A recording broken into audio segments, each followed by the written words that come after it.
Dream. Ohio was embarrassed by this. They called the thing explicitly a scam and then said they couldn't do a damn thing about it. Bishop Sycamore does not happen if there wasn't an abundance of money in high school sports. Let's go! Did I break a law? Is it illegal? Am I in jail? We're on ESPN. Win, lose, or draw, we win. This is not what we were supposed to create. How do I tell my mama that coach wants me to do the same stuff that you try to get me away from? You say you care about it, but did you really? Can we take a break? That's some bullshit. 1, 2, 3, all right!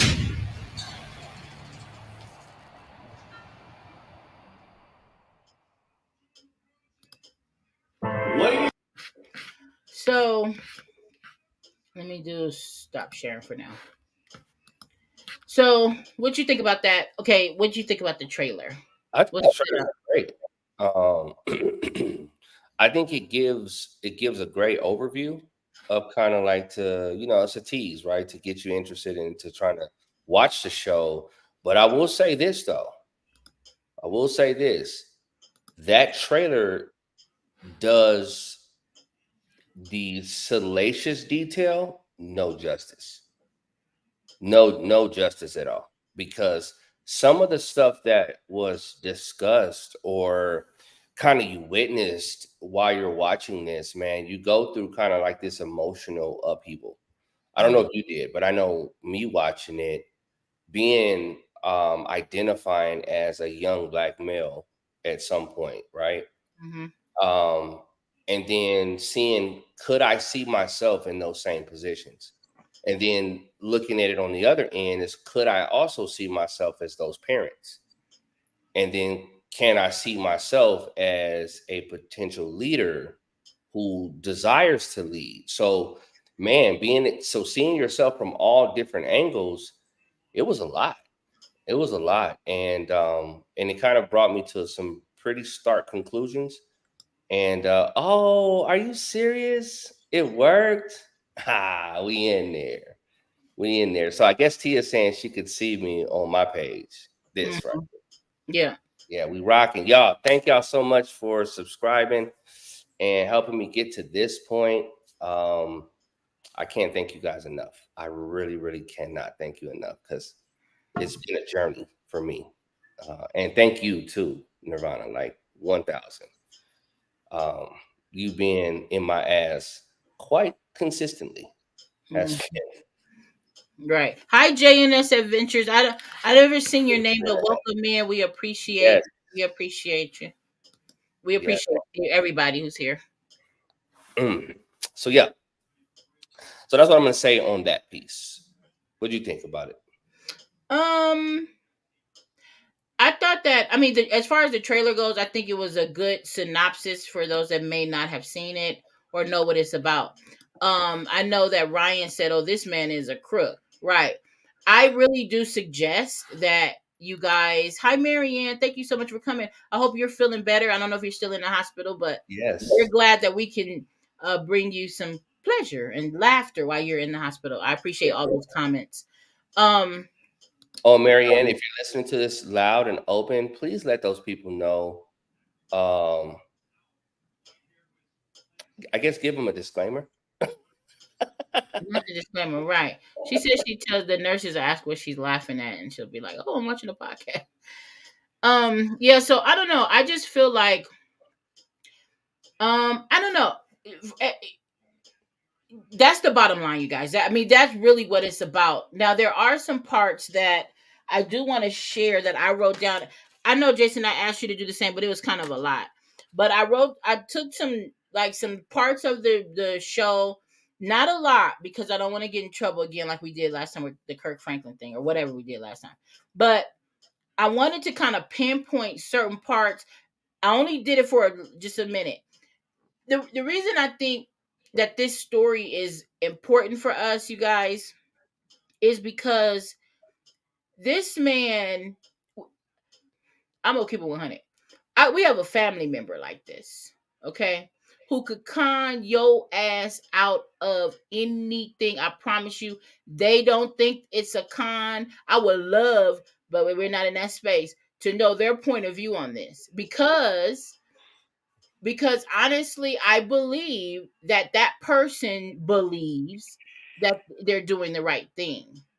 That's important to know. And I believe that this man, Roy Johnson, or whatever his name is, I hope that's the right name, believes that what he's doing is the right thing. I think it's a psychological thing. I think that, okay, let me do this. Let me just play this piece really quick. Give me a second. Let me share my screen. If any, Tia, I know you have my number, so if we get cut, just text me or put it in the comments. Because Yes. even if we get cut, you guys can still hear us and we can still see your comments. Okay. But let me go to my first clip, you guys. And what I want you guys really to kind of, as we talk about this show, it's not about the show. That's very important for me to get across. Yes. I want you to apply this to you. And it doesn't have to be about football. Open up your mind, as far as you can. I know some of you can only do this one. Okay. I just insulting. Okay, listen. But open up your mind, because this con artist and this selling people a dream and this, all of this shit is not just that. It can happen at your job. It can happen in your relationships. It can happen in your family. People take advantage of people every day. Okay. So as we watch and we talk about this, I need for you to put yourself in these shoes. That's what I would like to happen. That was solid. So let me share my screen. And that's because I want us just really to get something out of this. Like, because it happens all day, every day. Oh, let me do this. Sharing now. I hope y'all can't see my Prime password. Because let me find out somebody's logging in. Okay, they can't see it. All right, let's go. You can see the screen, Jason? I'm going to start at this point right here. I wrote 3 minutes. I said start at 3 minutes. Let's start right here. This is the guy himself, Roy, going into the HBO. He basically spent 2 days there or something like that on this interview. Okay, so he's walking in. This is what we're holding up for the next couple of days. How you feeling? Terrified. Don't let the hardware scare you, man. It's just machines. Yeah, that's what Neo said. Look what problems it caused him. Just machines, right? So I took a crash course in body language. Do you want my hands like this, like that? Like, yeah. No, man. No, man, because listen, body language is so important. Do you realize if I sit a certain way, people are going to think that I don't care? Just be natural. You don't have to try. How does it look? You on the walk? Good. Are you sure? Are you sure I look cool? Do I look like a con artist?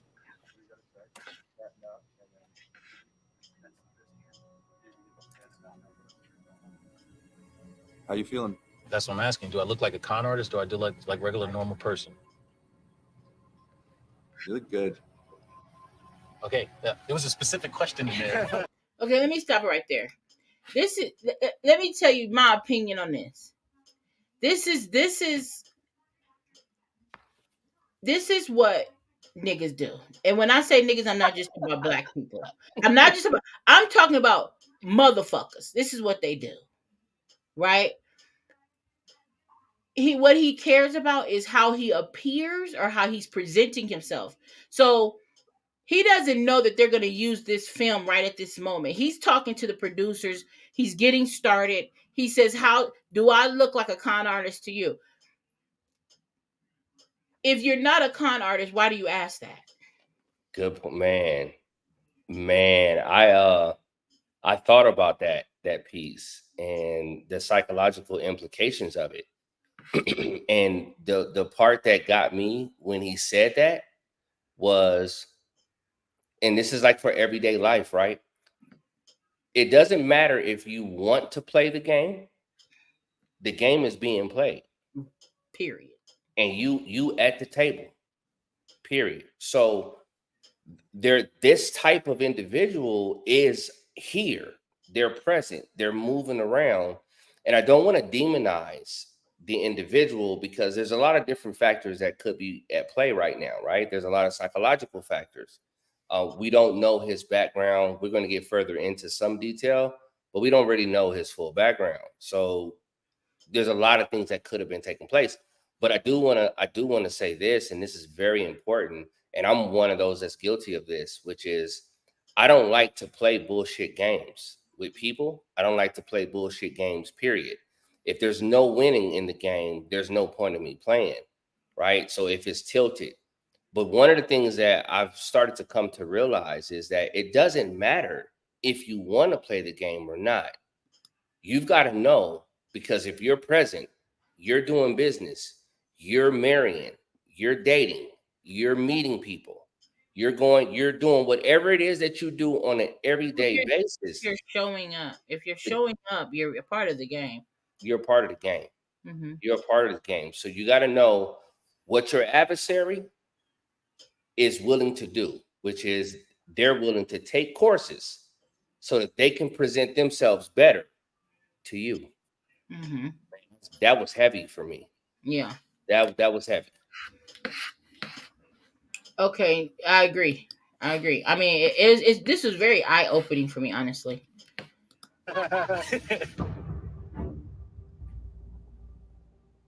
I think that Roy is probably thrilled to be in a documentary. Sitting in front of a camera and talking is probably his ideal scenario. Do I really want to be famous? Do I really want people to see me? Did me wanting to be so loved and seen and people like me and all that good feeling and all that trumped everything else? I used to be a local news reporter in Columbus, Ohio, and that was one of the first people to cover the story. Roy could absolutely be the next in a long line of people to fall on their own sword on a national scale because he talks too much in a documentary. A lot of Roy Johnson is anecdotal, right? So a lot of it becomes legend. I'm a son, a brother, a nephew, a coach, a motivator, a father. Those are like the serious answers. But for a little bit easier answer that people can digest, I always refer to the A-Team. Amy Allen, I'm Harold Smith. I understand you want to hire the A-Team. I took the embodiment of that show. I thought I was Hannibal. Like literally, like to the point where like I would have a cigar. I literally thought I was Hannibal. Are you still tinkering with miniature? So you looked up to this man right here when you were a child. Okay? This is who you looked up to. My next question is, where was your daddy? Where was your uncle? Where was your grandfather? What other man could you have embodied or looked up to? Because the reason you looked up to this motherfucker right here, who's acting, bitch, this isn't real. This is fake. So you were a little boy looking up to this character, and you developed into a fucking whole character. And Jason, when you text me, you said this, after you watched it, you said, what's the text you sent me? You said, this is comical. This nigga should be in a comic book or something, you said. He could be a comic book villain. That's what you said. And look who he's just said he looked up to. You know, I didn't correlate that until you just said it, but that's actually very keen. That piece right there. But it was just the grandiosity of his thought process, and the end just justifies the means. So it doesn't matter how he gets to the goal. It doesn't matter who he steps on in the process of getting to the goal. Right. The goal is all that he was concerned about, and the goal. And he just told us about a minute or so ago, when he said he wanted to be looked at, seen, acknowledged. Come on. Right. So those are the things that were driving him. And I'll say this, it's something kind of known, depending on where you stand or what your philosophy is when it comes from a psychological aspect. But I will say this, typically speaking, behavior is goal driven. Mm-hmm. So his goal that he was trying to get to was to ultimately be seen. So be seen, be acknowledged because of his own insecurity. Right. And so when you have that at play, that's sometimes the reason why people will go to whatever extreme to take advantage. And as we get further in, I'm going to tell you a couple stories, even from my own experience, of where I got taken advantage of because I exposed myself.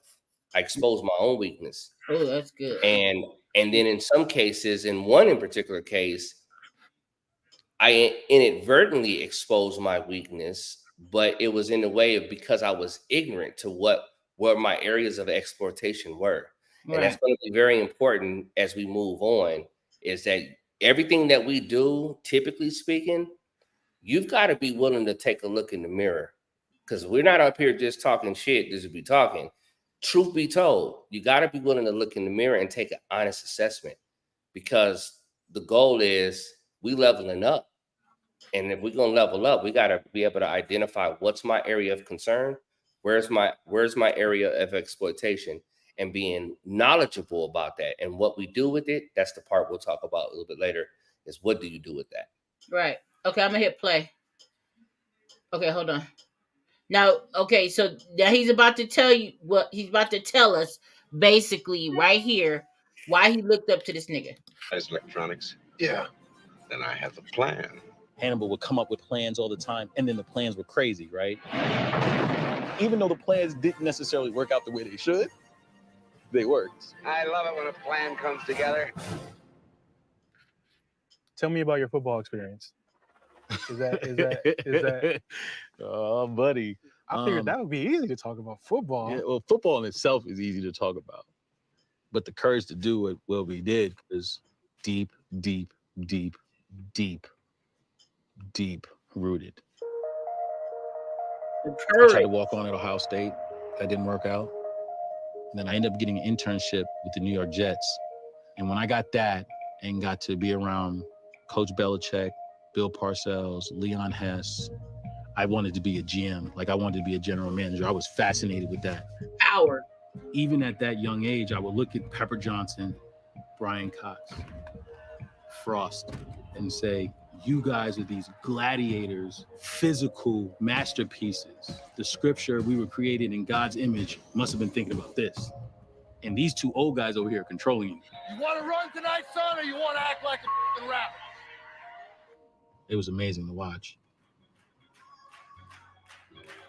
Real quick, I'm going to say this. He referenced scripture to justify what the hell he's doing. Give me a break.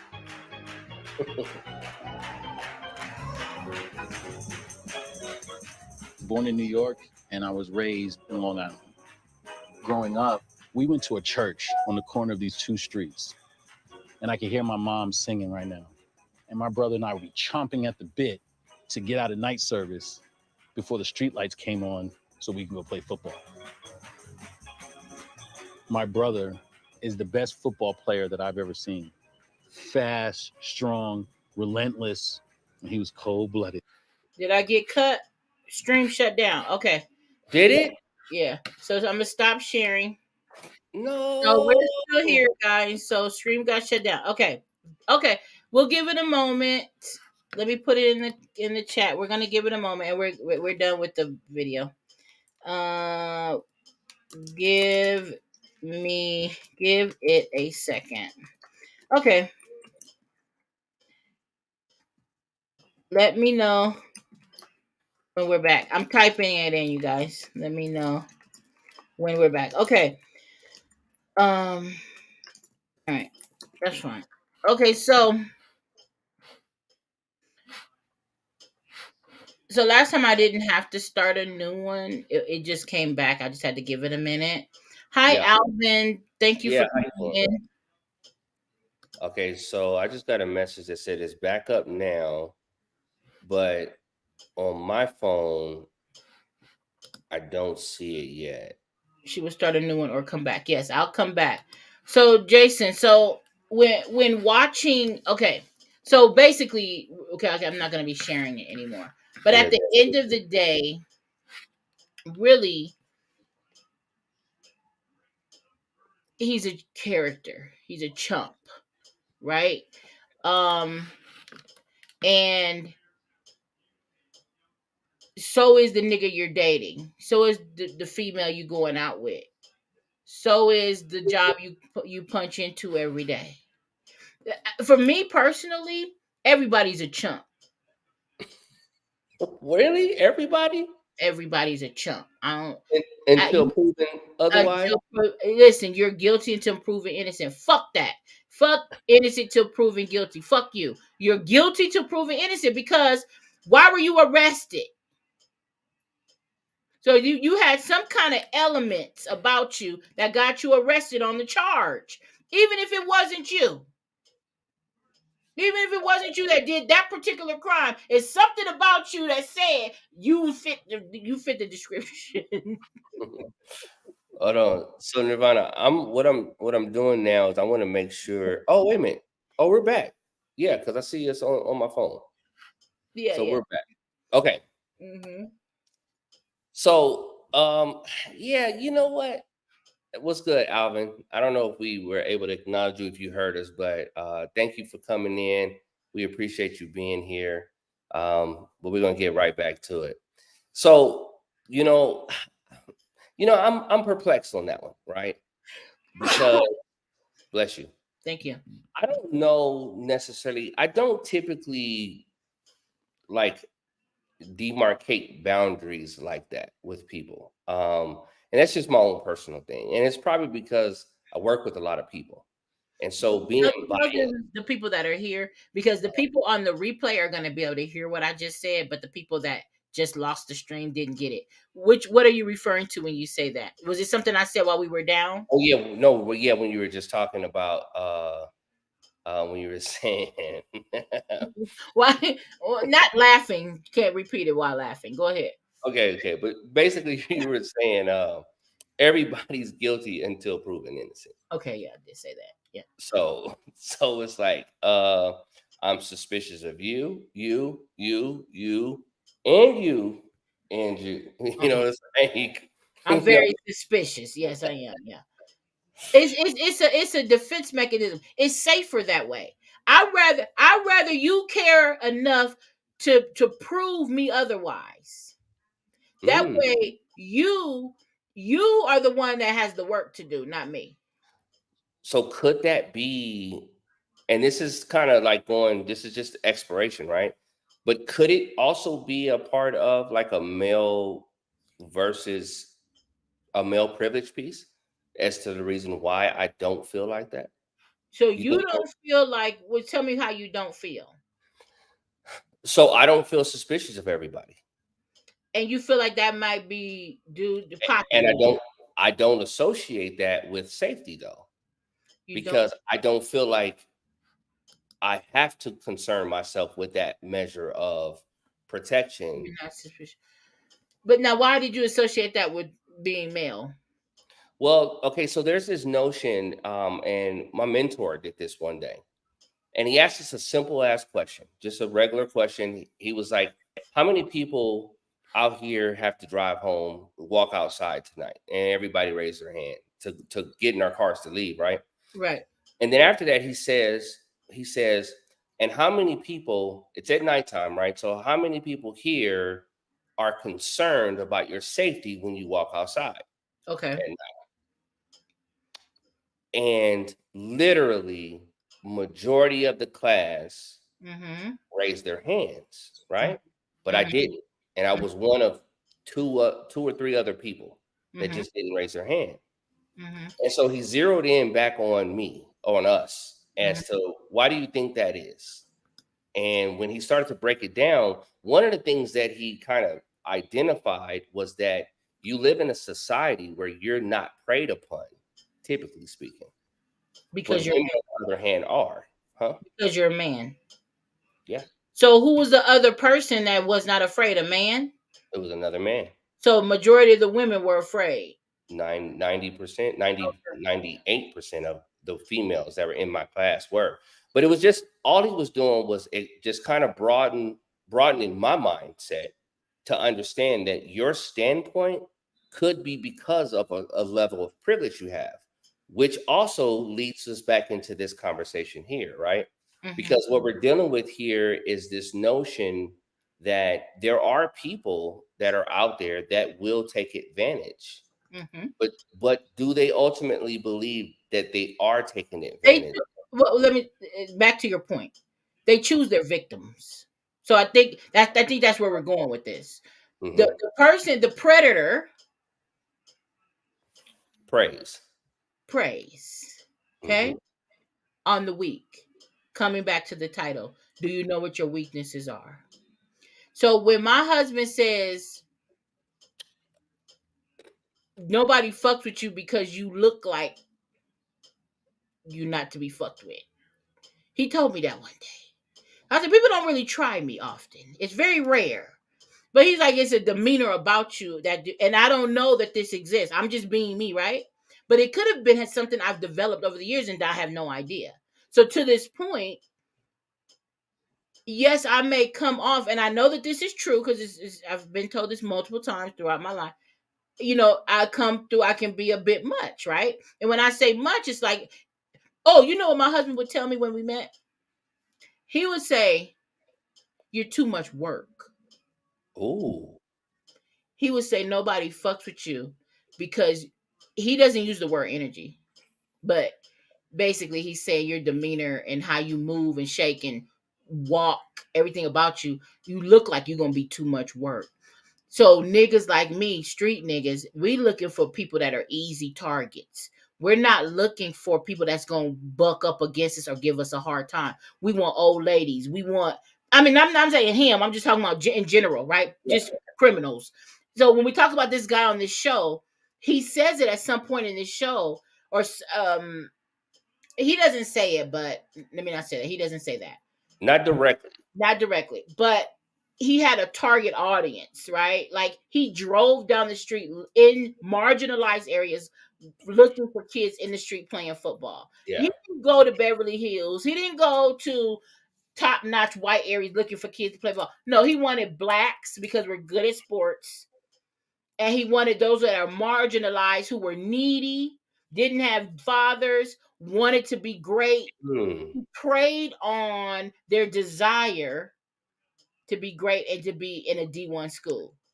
He preyed on their desperation. Yes, right. He preyed on their desperation. And that's a very good point. And this is because so for you guys who don't know, so this is kind of like, this is the part we got cut off on. Y'all, we're going to figure out how we can share information with you and so that we can all be on the same page. But let me give you kind of like the synopsis up to where we're at.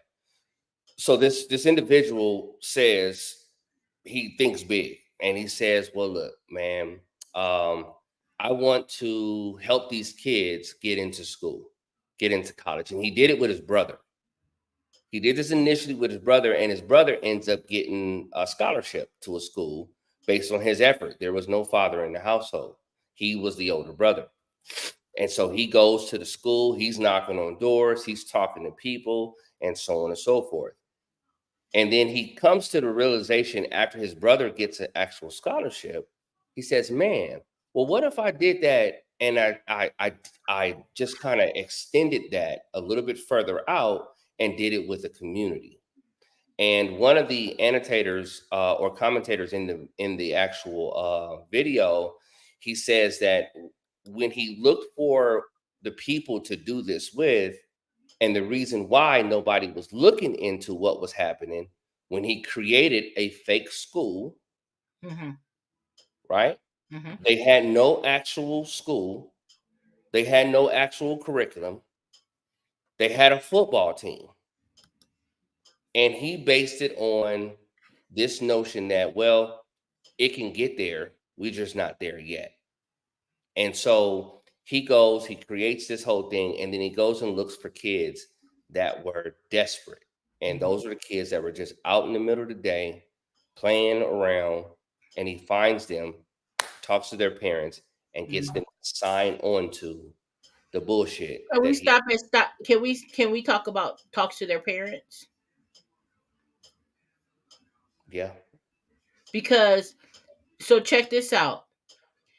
If they're talking to their parents, I look at it like this, Jason. That's a layer of defense.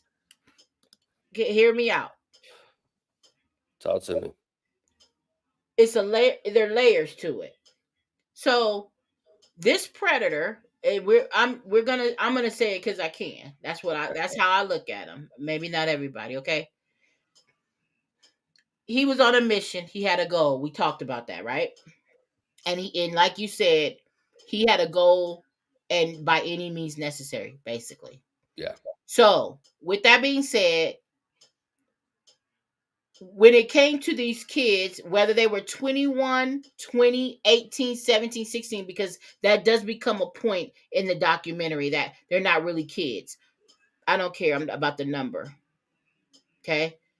They had not graduated and were on a mission regardless. Okay. So boom. So layers. You got to get to how do you get, I can see you being a predator and getting past the kid. They're not here, right? They don't have the wherewithal to know how to target, how to save themselves, how to think for themselves. They're going, everything that glitters ain't gold. But you can't tell a kid that. But as a parent, how did this motherfucker get past the parents? Because I got a 26-year-old. You know what I'm saying? Like, I get it. You know, so I don't understand because I don't give a fuck what it is. You got to prove something to me. So now is it an issue with parenting? Do the parents not give a damn that they're looking for the same thing? They're looking for a way out, and their child is the way out. I mean, I don't know. I think there's a couple ways. There's a couple ways you can look at that, because you can take the parents that were involved, because there's quite a few parents that were actually involved in the decisions that were being made, in the respect that the parents were aware of what was taking place. The parents were aware, and Roy actually spoke to them. So there's quite a few that did. Not only aware, one of them was one of them was on the field as what was he, the trainer? Well, y'all gotta hear this. Okay, so they had a game, and this game got aired on ESPN. So the IMG Academy is an academy where they take all these really good players, and they put them on this, and it's kind of like a preparatory to college, right? But these kids are like the best of the best. So they're the best high school or prep school team in the nation. I think they're in Florida, if I'm not mistaken. Well, anyway, these kids coming from all over the country to make up a 53-man roster, the best of the best, they have their games are aired on ESPN. Well, ESPN was looking, obviously, they needed somebody to play against them. So Roy takes his Bishop Sycamore High School, which is not even a real school. Right. And gets his team in that game. Finesses. He's finessing. He finessed. But he also kind of identified something about people's thirst, right? And he talks about that part, because there was no checks and balances for them either, because they were looking at a bottom line, right? So their goal was make money, irrespective of the means to get there. Let's make some money. Anyway, the mom ends up, one of the kids tears his ACL in this game, woo, and he had no trainers because it's not a real school. And this is real life, y'all. This is not just TV. Like, this was a real thing that happened on the same ESPN channels that we watch. Well, anyway, the mom was she was just like, I'm here. I have a shirt on. And that was that. So she's standing over the kid looking at him and don't know nothing. Don't know what to do. But my thing is, she's steadily on the interview talking about, oh, he took advantage. And her son was one of the main ones. He ended up getting a offer to Grambling, but they took it away once they found out he was part of this scam. Even though he wasn't really part of it, he was a victim of it. That's whatever. But my thing is, as the mother, the kid said no shade. But that white mom was in on the con too. She was slick. So yes, and I think so. And I think this is the part where and here's the piece that I think is really important is that being mindful of when a person sells you your own dream. So now she's a mother. She's obviously a single mother because there was no father for him that was in the picture. Mhm. Her son is 6 foot something. You know, he wants to play quarterback. Mhm. Well, I would venture to say that she probably had thoughts of grandeur about her son making it to the league. She never has to work again. He's going to take care of her, et cetera, et cetera, et cetera. Y'all believe it or not, I've seen that play itself out in real life, like where that's an underlying thing. It's an underlying motivation for why a person pushes their kid in a certain direction. Mhm. Right. So it's not so much about what the kid is interested in. It's about how this would now benefit my life as Right. the parent. Yeah. And so to your point and to Kent's point, yeah, I do think they were. I do think she was. And Think she probably was not aware of all the inner details, but okay. Like yeah. in on it? You mean you think she was in on it? Well, I think she identified some of the issues that was happening, but because her desire, it just trumped anything else that she saw. Right. Right. Because Hey, can I go ahead and compare that to R. Kelly? Mhm. Can we? I said this to Jason already over the phone. I said this is some R. Kelly shit going on. You parents don't give a damn. You love your kids, but it's like you don't give a fuck what they have. What you just throw these motherfuckers to the wolves and tell them how much you love them. Go ahead for mama. You know mama love you. Get my mama don't want to work again. Go ahead now. Well, mama, he wants me to take my clothes off. Just do a little bit right here. Don't take it all the way off. Just do a little. Look, no, you got. And then I feel like this is what happened on the show, on the movie. These parents, that lady, and she's not the only one. I'm sure she's not. I'm just saying she did the show. I'm sure there's plenty other. There was a lot of kids on there. But my thing is, lady, you are not gonna have us sit up here and believe, because I really didn't think about this till Kent just said it. But I wouldn't be surprised if she had something to do with if she not directly, but she knew more than what she's saying now. Because how do you get that deep in? Because there were kids that text their mama like pictures of the food they were eating, and they were like, I want to come home. And the parents were like, come on home. You're trying to get them home. Because you see what I'm saying? Whereas you're not only a parent that wants them to stay, you're actively involved. Bitch, you know you're not a trainer. Why are you?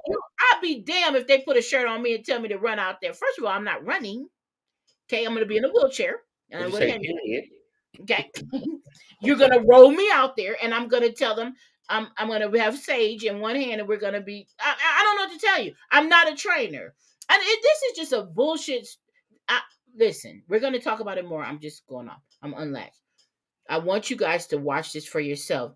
And what I want you guys, and it's in the community post, HBO Max, BS High. I was dumbfounded on how this shit could actually happen in real life. And fuck the parents. ESPN didn't give a fuck either. How the fuck do you get on ESPN and nobody had any checks and balances? At all. They let you just come on in. Okay, come on, Nirvana High. We're going Nirvana High. Come on, Rooks, you're quarterback. Jason's defense. Think about this though. He's center. Jason is center. No. What you want to be, quarterback? What you want to do? No. I'm gonna be a better position. Well, center is a dope position, but I ain't that big to be. What you want to be? What is it? You could be whatever you want to be. Come on, it's Nirvana High. What you want to be? Because this is how I'm gonna finesse everybody. We about to be on ESPN. Come on, Jason. What position you want to play? You do whatever you want. I like defense, so I'm gonna be the middle linebacker. You want to be a middle linebacker? Okay. Yeah. I would like. What everybody put what position? Brooks, you want to be quarterback? I don't think.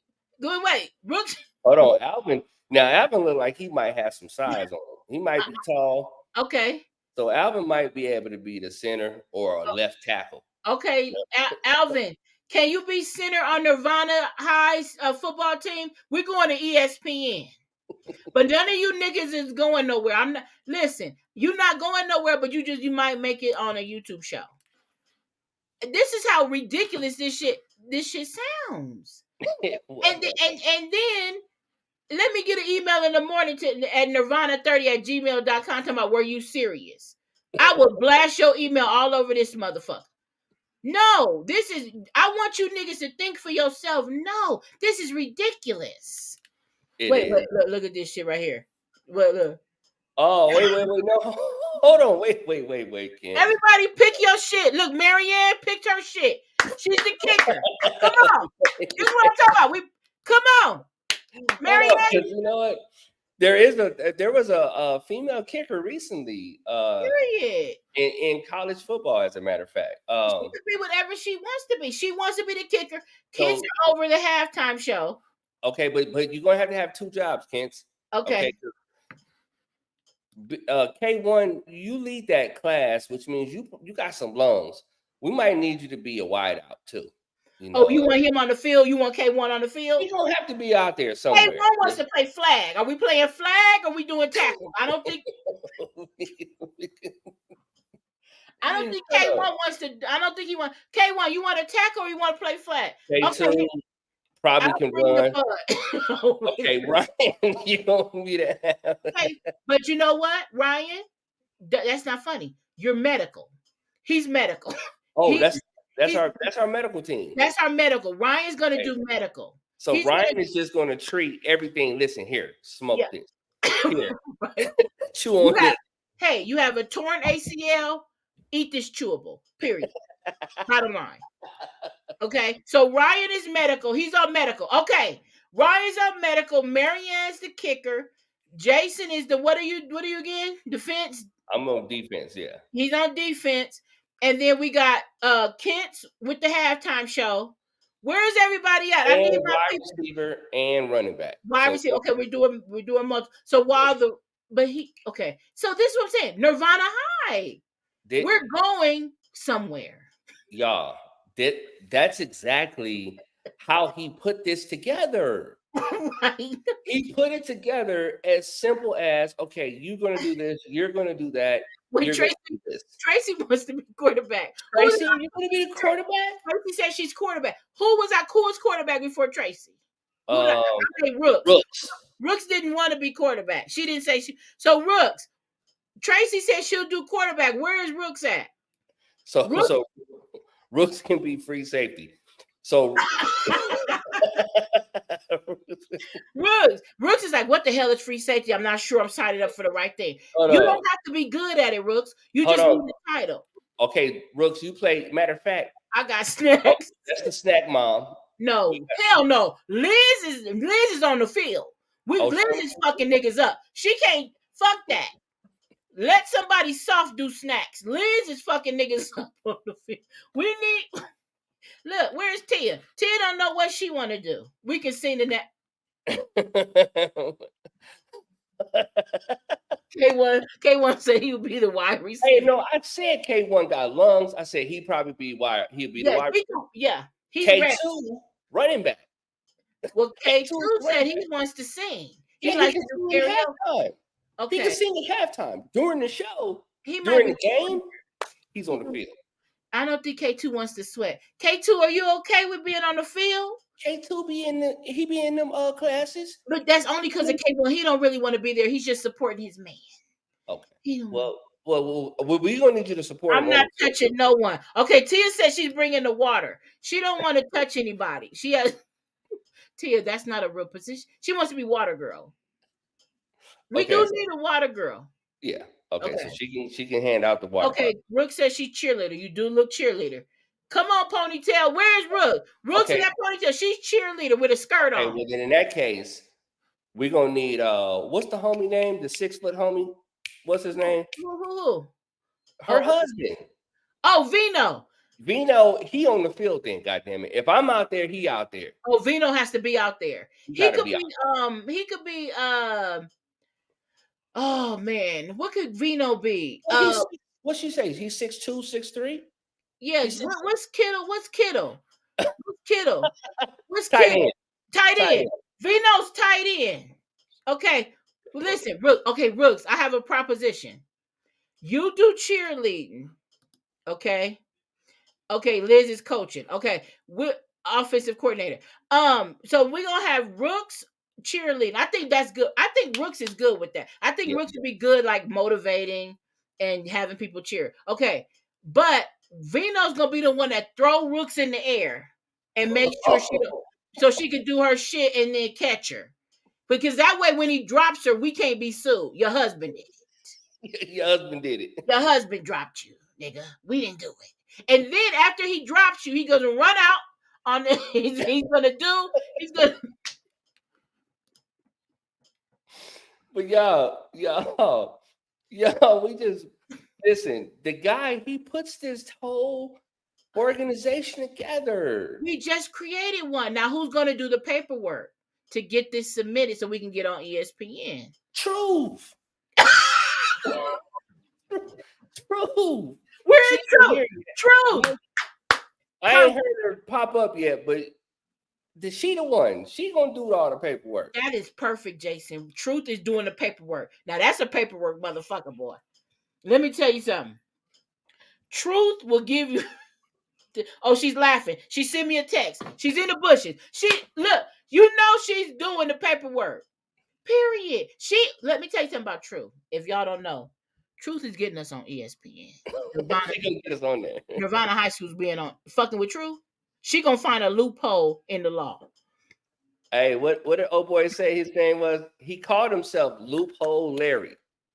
Wait, hold on, Rooks. No, you don't have two jobs. You can do cheer.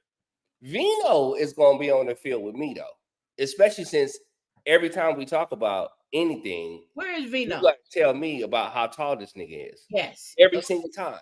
Yeah, every time I get height shamed. Yeah, dealing with you. So he gonna be on the field with me, struggling. Yes. I believe that. I think he needs to be that. And you see how we just created an entire team. Alvin's still here and he already has a position. We don't care. You don't have to be good. Oh, don't forget, you gotta sign. We gotta get a PPP loan in your name. Oh, that nigga did that to the kids. He made them sign over their social. So he had those kids somewhere. He had those kids somewhere. That's what Ryan, he referred to himself as Loophole Larry. AKA Truth Be Told. Exactly what he referred to himself as. But so he had these kids and they filled out a form, right? They're not aware. Right. And they were supposed to, he told them to put their social, all their information on there, right? Right. He then takes that form. The kids have no idea what's happening or what's taking place. One of the kids said, "Why do I have to put this on here? I need you to give me that form back." And they said, "Oh yeah, we just discarded it," only to find out some months down the road they had taken out 2 PPP loans under his name. One of the kids got an eviction because they're going to these hotels in the cities and they're not paying the bill. So at some point, one of those kids puts their name on all the hotel rooms so that they can get in and have it, and he never paid the bill. And he talks about how it just wasn't important. Y'all, he had a whole camera crew going around with him. And here's the crazy part about it, right? So y'all got to hear this because there's a kernel of truth in the midst of all of this that I think that we can use to benefit from. And, whether it's knowing what not to do, but also what to do. Because I'm going to tell y'all something. It was 2 white dudes who were doing the camera crew. He sold them so good. They recorded everything, all the material for how was it, a whole season? And spent $60. They worked for free because they believed that he was going to do what he said he was going to do. Right.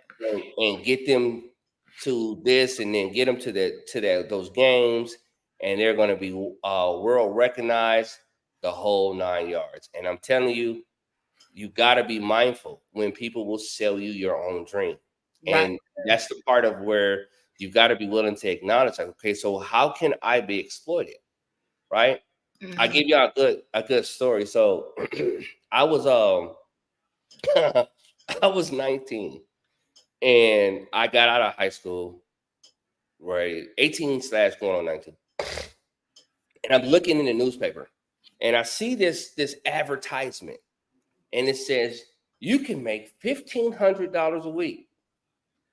I should have known, but I didn't. Nor did I talk to anybody about this because I'm grown. I can make my own decisions. So I'm looking. I say, okay, $1,500 a week, commission. No, you make your own schedule. You don't have, no education required. I wasn't in school at that time. And I'm like, man, $1,500 a week, man, that'd be butter. I would love that. Right. At 19. Right. Y'all. I show up. I drive to this location, get out my vehicle, walk up the steps. I don't know why the hell I was just clapping. But I thought about Ryan asking, why do people clap when they talk out there? Oh, yeah, he did say that. He said, why do you guys clap?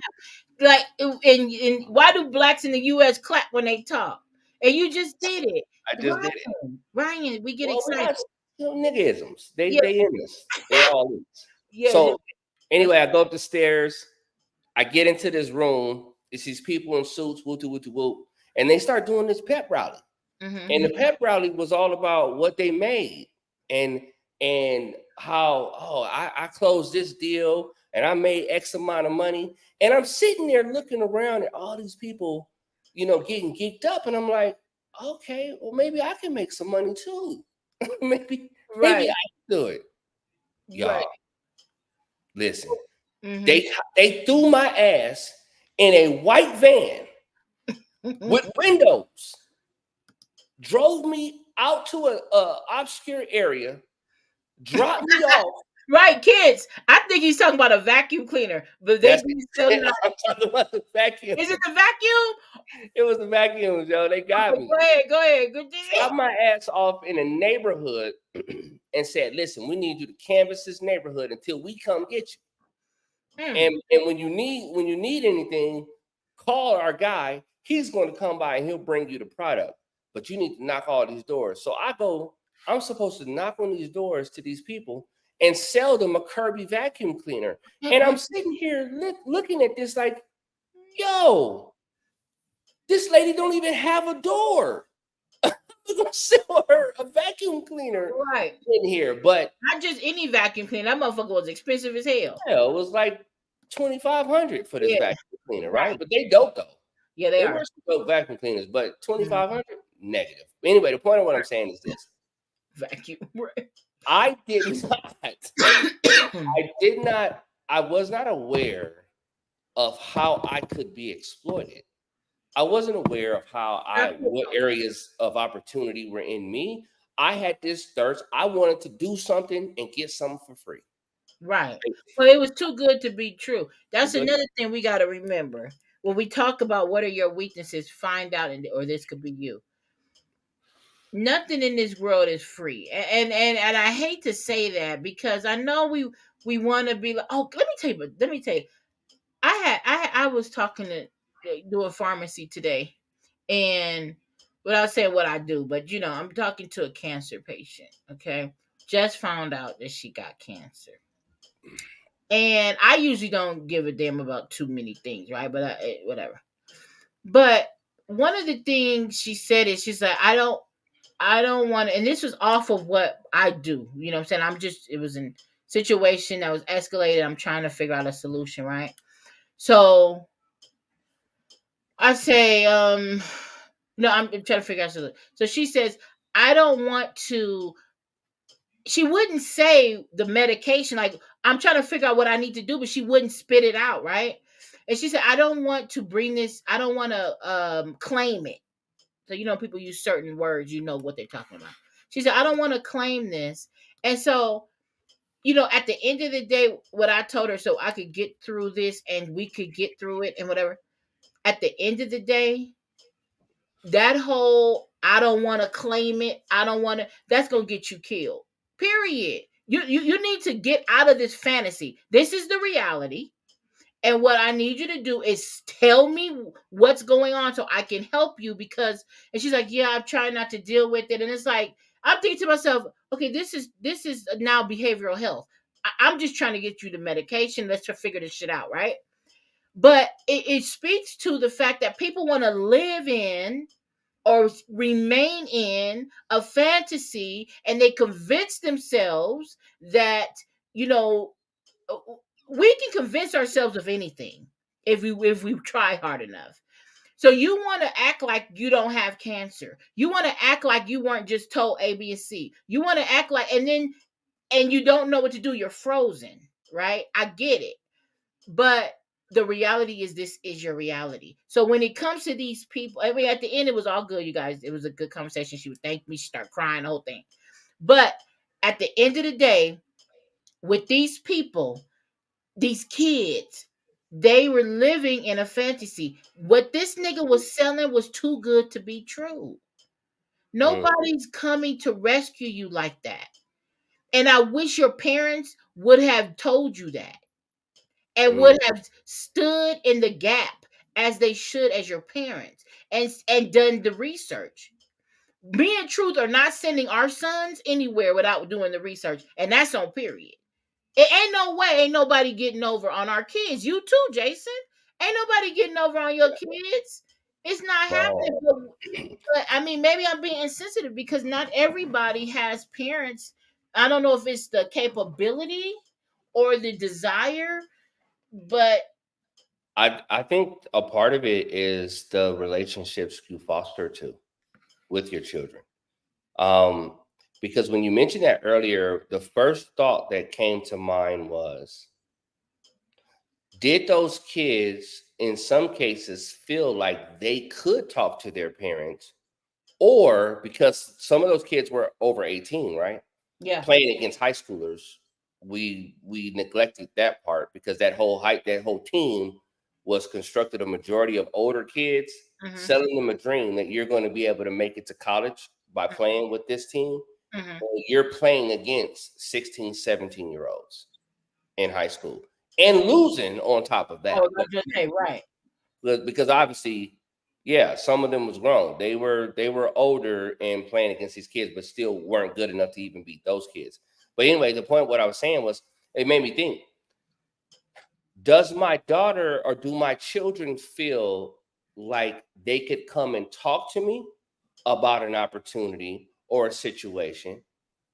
Or have I fostered a certain type of environment to where I've been so critical of their growth process, so critical of the decisions that they make or the decisions that they haven't made, that then I create this dynamic or this environment for them that whereas they don't even feel like they can, because they could feel like they're going to be told that they're stupid. They're going to be told that they don't, they're not thinking well, and so on and so forth. I give you a personal one that came to me not too long ago, which was, and these are people that I know closely. The son in this particular situation was telling me how every time he says something, he said, man, it's constant. It's like, it's a constant beratement of negativity. So when I thought about these kids, I thought about that kid. And I was saying to myself, I'm like, man, would he feel comfortable talking to his upline about what his situation is so that he can get insight? One of the things I tell my daughter in particular, because my daughter's 22, is I tell her, I said, listen, my thing with you is this. I'm going to give you the game. What you do with the game is on you. But I always tell her, I said, and even if you don't feel comfortable talking to me, man, you got aunties, you got uncles, you got cousins, you got people around you, you got other extended relationships or people who have traveled some roads before you. I said, get the game from them, because it's likely that they've already experienced something that may be similar to you're experiencing. You get the insight, and now you can make what's called, you can make a knowledgeable or an informed decision. I said, because I always tell her, I said, if you make poor quality decisions, they're going to lead to poor quality outcomes. If you make improved quality decisions, they'll lead to improved quality outcomes. The common denominator is the quality of the decisions you make. So are you getting advice? Are you getting insight from people that have been there and done that? So even if you don't want to ask me in particular, I said, ask somebody, get some insight, and that way you can kind of develop, your approach. But I really think for us, man, it's really important. You got to foster that with your kids, that and so that they don't feel like if they come to you, you're going to tell them how stupid they are for even asking you a question about it. Right. Because you would never believe how many kids are in therapy. Well, let me rephrase that. They're adults in therapy, but what they had was issues like that stem from their childhood, where Right. they didn't feel like they had a voice. Mm-hmm. They didn't feel like they had an audience where they could voice that. So what they do, they turn into these little silos, and then they go off accepting whatever bullshit comes on the internet, whatever bullshit their friends telling them. And we all know, most of our friends and the shit that we were telling each other, we didn't know shit. Mm-hmm. Yeah. That's it. I'm gonna give it to you. I'm gonna give it to you. I'm gonna give you everything because I want you to be greater than me, exceed everything I've done, and then some. Mm-hmm. So, but build on my shoulders. If you that's my idea, at least for my kids. I want them to build on my shoulders. So use me as a stepping stool. So I'm gonna get you straight. I'm gonna set you up so that you can prevail. But ultimately, I just think it comes down to I saw a lot of that was missing in this documentary, because I really believe if you had active parenting, those kids wouldn't have been involved in that. Because like you said, I would have checks and balances. I'm not gonna let you go off over here with some weirdo. I don't even know who he is. Let me look his organization up. If you would have looked that organization up, you would have known there is no school. Right. Yeah, right. The very basics. It's like that. You saw that white man, the youngster from OSHA or whatever it's called, the organization. Yeah. He was the investigator. Yeah, he was the investigator. He was like, I just can't believe it. He was like, I mean, this guy is a genius. I mean, but he was like, it's wrong at the same time. It's funny seeing white people, they're just so amazed. Like, oh my God, I don't know how he did it. But at the he doesn't know. He didn't get any charges. Man, y'all. He didn't get charges. Now he does have a lot of civil lawsuits and owes a lot of money and all, but he didn't go to jail. I mean, it's just, again, the system is broken, obviously, that this could even happen. But I employ everybody to kind of watch it for themselves, because we have to. Well, sometimes I believe we give too much. I want to touch on that comment. But could just be me. I really want to touch on that because. Hi, Sleeves. What's up, Slee? Here, the thing. I think there's a lot of truth to that, Rooks.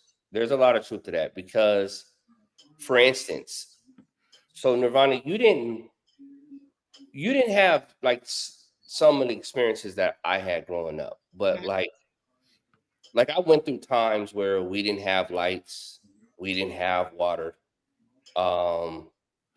we didn't have gas. Mm-hmm.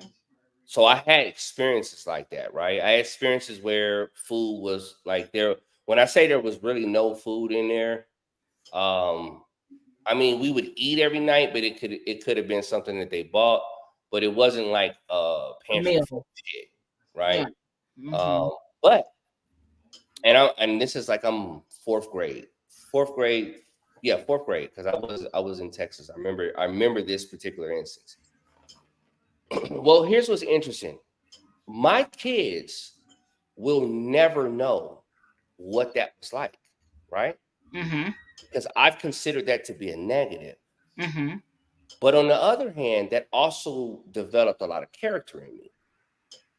And I think this is one of the challenges that we have as parents, because some of the things that were challenging for us developed character, but then because we considered it a negative initially, we don't give our kids those or allow them to have those same experiences. And I think to some degree, we do handicap them. We do, but I mean, I don't. But see, my thing is this: I don't look at that as a negative. There's balance to everything. I Mhm. don't. I don't. My son didn't have to worry about where a meal came from for him to have character and for him to be a good person. I mean, that's something where you're dealt a shitty hand and you figure out how to make it work. But hold That's on. But isn't life like that though? yeah, Right? it is. You gotta make the hand you're dealt work. Right. But But why if does the hand have to be you can eat at night? Why well, does that have no, to it's be? again, it's not just about the eating piece, Mm-hmm. but it's about the things we shield our kids from. Right? So we shield them from a lot of the realities of life. And we don't give them the inside scoop on, for instance, here's a good one. Yeah. We all know what it's like to have our money low in the household, right? Where I really don't know how the fuck we gonna pay this bill, right? Like legitimately, I don't really know how this gonna happen. Now I might pray about it. I might be fasting. I might be seeking God. I might be doing a lot of things, but at the end of the day, I really don't know where this money's gonna come from, right? Mm-hmm. But our kids don't know that story. They don't know that we're concerned about that. Now, hold on before you answer, I'm listening. because this is where I want to go with this. Mm-hmm. I think to some degree, But this here, is the reason why, well, part of the reason why our kids are entering adulthood with this fantasy, because they see you make it all happen. right? And because they see you make it happen, they don't realize what went into making it happen, right? They don't realize the things you had to do that. Mm-hmm. And I think to some degree, I will say this, my dad used to do this with me. He would give me the budget, right? He would do this. He would say, how would you spend this money? So I would look at the money that I didn't know money, but I just knew the numbers. Right, So I right. looked at the numbers, and he would write down what things were amounted to, and I would look at what it was, and I'm thinking on my level of what's important. So I would say I would pay this, I would pay that, woo, and then I would just manage. It was really basic, really elementary, right? But I would manage this amount. Mm-hmm. Well, what he was doing for me, I think, was trying to give me some insight into how money works. And at some point, I remember doing that with my daughter. Was okay. So here's the money. Here's what we have. What we're working with. Now, Now, again, how old was she though when you're doing that? she was a teenager when I did that. Okay. Mm-hmm. Yeah, she was a teenager when I did that. Mm-hmm. Because again, at that point, it was just her and I. Mm-hmm. So I'm just I wasn't. There was a level of insecurity I had to overcome, because as a father, the exact number thing, like, do we even really talk to our kids about how much we actually make though? Like, is that a common conversation in the household? Like, I make X amount of money? Yeah. I mean, I don't think so. I don't think so, right? Mm-hmm. So how can we expect them to even have an idea of what the fuck money can do and how much you actually need to be sufficient? Mm-hmm. So it's like a part of, I think, some of the stuff is that we do. I do think, to Rook's point, man, I do think sometimes we do handicap, and and I think it comes down to, for me, it was a level of insecurity, because trust me, there was a lot of shit I did not tell her. Yeah, remind me how we got to that. I mean, I agree. I have something to say, but I want to tie it back in. We were talking. Brooks made a comment about handicapping the kids, but how did we get to that? Handicapping the kids. How did we get to that? Because that was a part of kind of like unpacking what she was saying. It was like kind of we kind of do we if we it's like, I think she was kind of saying like she feels like maybe we gave them too much. We gave our kids too much, and then in essence, ultimately, it handicaps them. It does.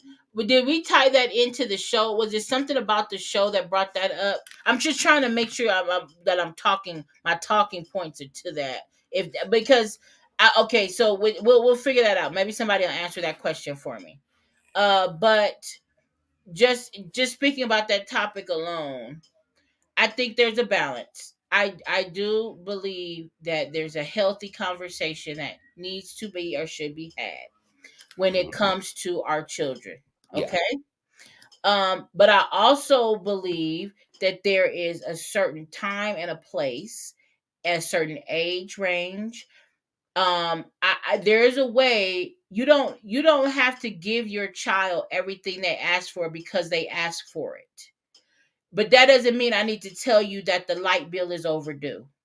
I don't need to tell you that. You depending on your age. Why not though? Okay? Because as a child, that's not your focus. As a child, I need you to focus on your duties, which is school, which is your friendships, which is being your age. Okay? Now, I don't need you to worry about the lights while you're sitting in class. I don't need that. That's not what I want. I want you to focus on your duties. I have a duty as a parent. Those aren't your responsibilities. Does that mean that I can't share things here and there? Like, okay, let me give you an example. And this is age appropriate, okay? I'm not talking about you're 17, 18 years old, 16, 15, and you trying to figure out why you can't get a car. Nigga, I ain't got it. That's different. Okay, but not younger, not a youngster talking about lights. No, but and then you don't know how you're gonna get lunch money because my dad said the lights is gonna get cut off. Well, you're gonna give them lunch money, but I don't want you worrying about that. Like, listen, at the end of the day, when it's appropriate and age appropriate, yes, economics and helping with the budget. That's when you're in high school. I could kind of see that maybe. Okay, or whatever. And we'll make it do what it do. But if I can't give you something, I'm okay with telling you why we ain't got it. You see me working 2 jobs, right? You ain't stupid. I ain't here.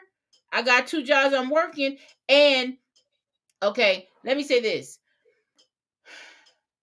I do believe, because my husband says it all the time, I was sheltered. Okay. He says it all the time. He's like, girl, you just do not. This is why you like you are today, because you were sheltered.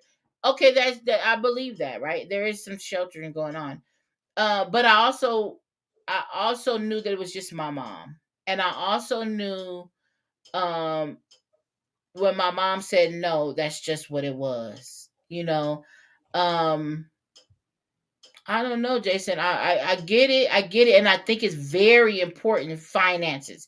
And I don't think we should shield it, but I think there's a balance. And I don't want my child to worry about that while they're in school. But if there's something I can't do for you, let's talk about it.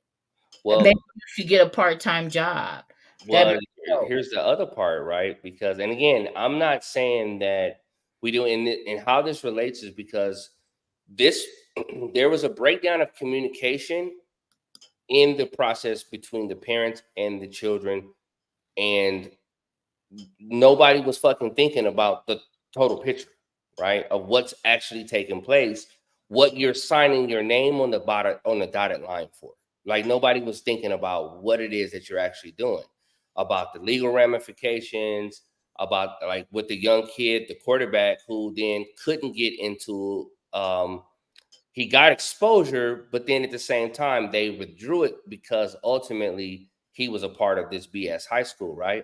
Right. And BS was Bishop Sycamore, but somehow it just perfectly as BS high school. Yeah, which it was. But ultimately, so I think so. But I think this brings up a very key point, though, because at what point where do we draw the line? Because if you look overseas, right? So we're coming from a Eurocentric perspective, which is what we have right here in America, right? Mm-hmm. I would love to talk to Ryan actually, because Ryan is actually in the UK.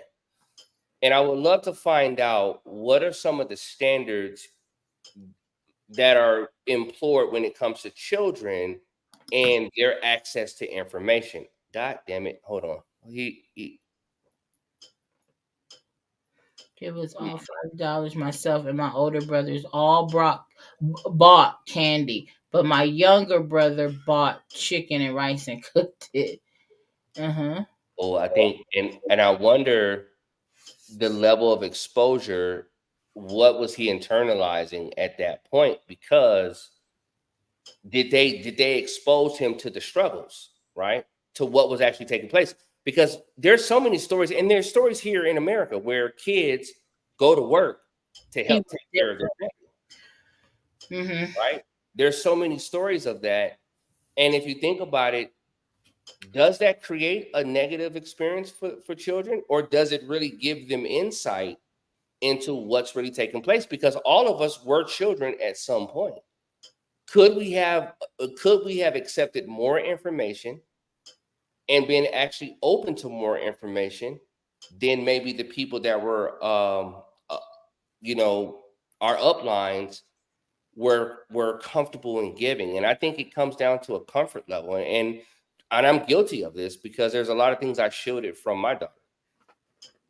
But at the same time, when I look back, I wonder, are there some areas that I could have improved in that respect to now really help her to now, because she already has her own ideas about it anyway.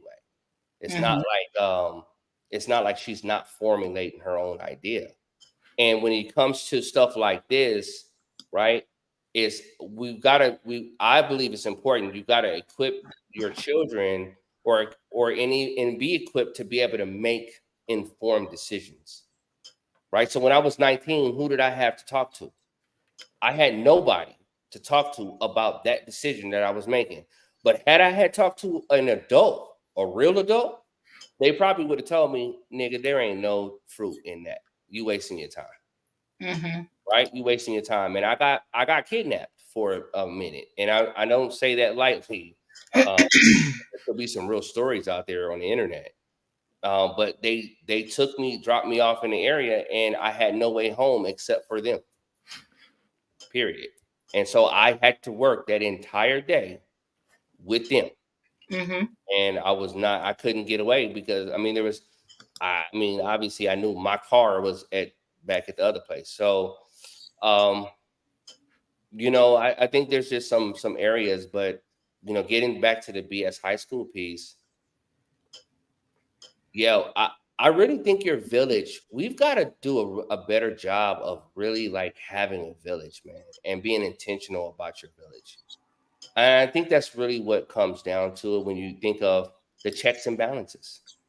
What checks and balances do we have in our own situations that could help us to avoid some of these pitfalls? Like I heard a story recently about a person who lost all their investments, right? They lost all their money. But some of the older people would have probably been more knowledgeable about, you might not want to trust this, or if you're going to trust it, you might want to look into this, that, and the third, right? But when you're making decisions and you're making uninformed decisions, you're rife to making decisions from a place of weakness rather than a place of strength and stability. And I think that's for me, that's an area that I think is worth us looking into. And being able to honestly assess, like, where are my areas? Where are my knowledge gaps? Right. So that's one. Where are my knowledge gaps? Where am I not fully abreast of the information of this particular thing? So when it comes to investments, I don't know enough about investments to take my money and give you my money. I can't write a check to you and let you go run with it because I don't know enough about what it is you're trying to go put my money in. So I got two options.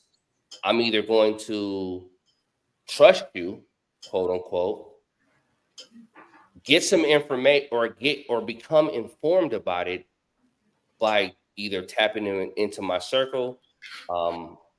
I'll say this: I keep people on all levels, Mm-hmm.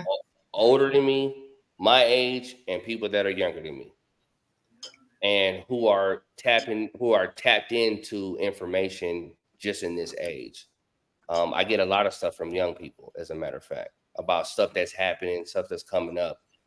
Hey man, you need to get involved with this.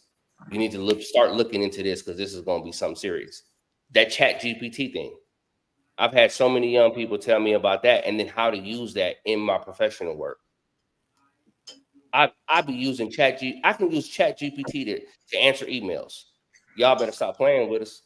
I'm telling you, there's some information out here. But does that make sense, Nirvana? Yeah.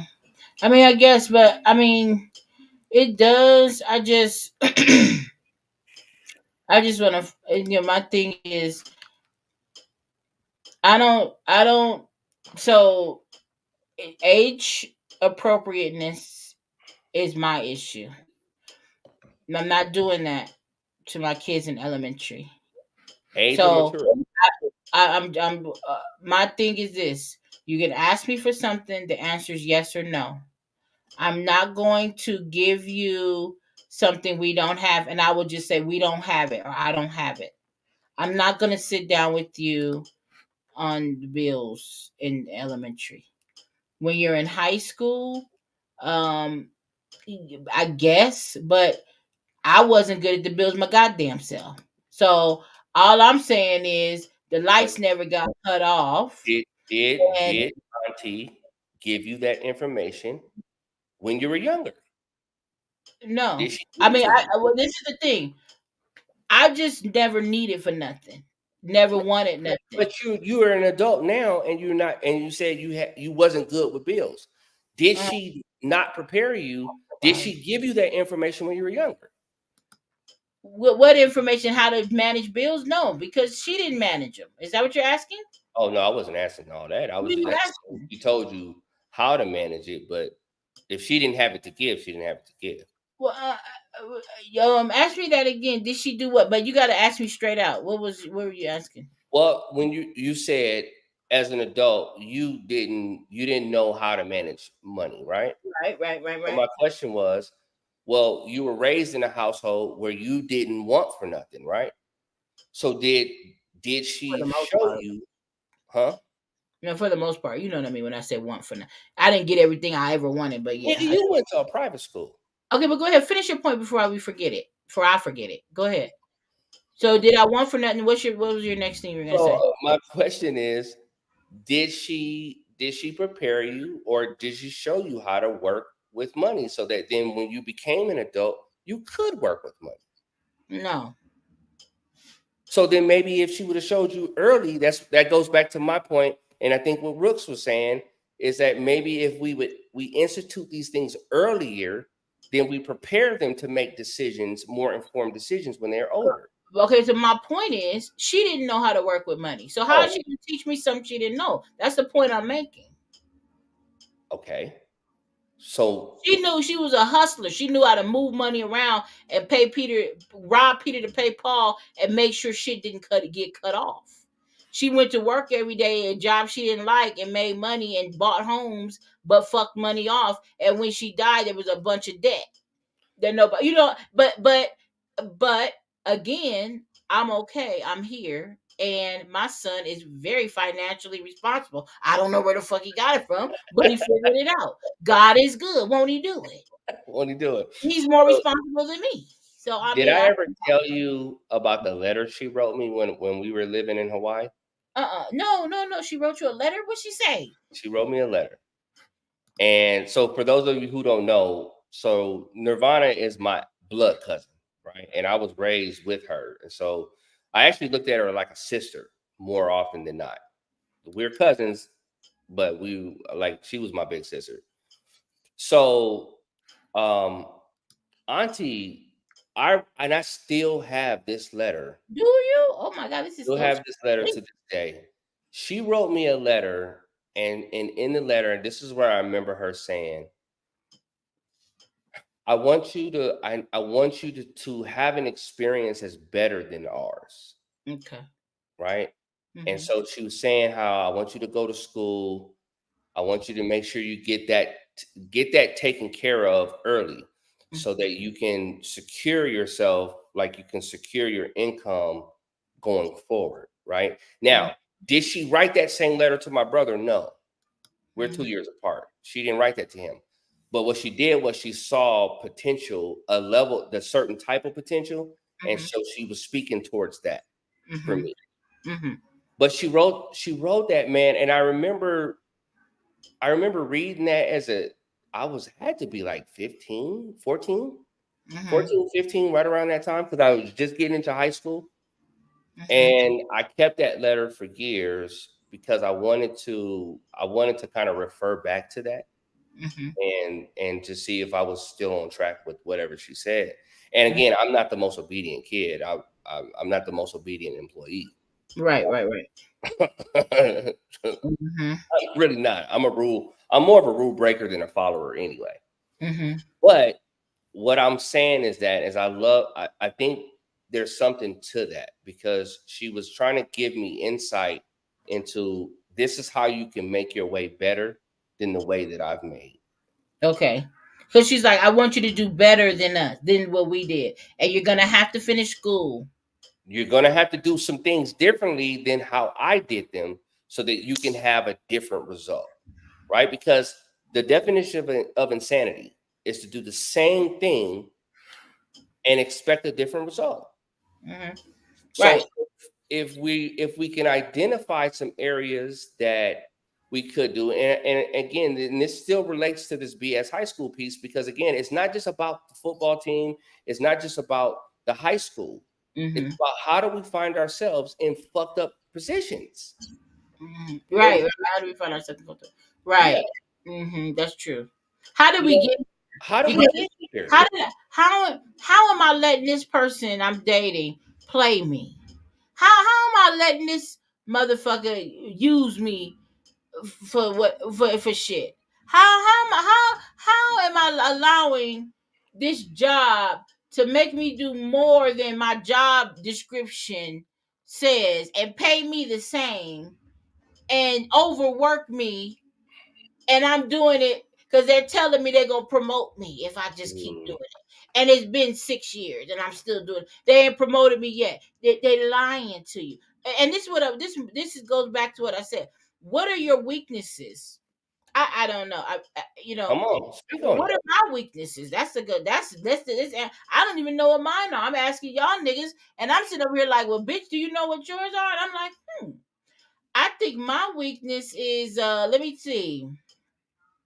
My weakness is other than food. No, I'm just kidding. Okay, my weakness is what is my weakness? Damn, Jason, I don't know. Okay, so this brings up another point. You need to have a tribe around you who will keep it 100 with you, That's and your you village. have to accept what you hear and not try to be so defensive and be like, that's not true. What is my weakness? My weakness is I think maybe it is it not trusting? Because that seems like an oxymoron we're talking about because you don't want to over trust. When we talk about people taking advantage, I wonder, truth, what is my weakness? I don't know.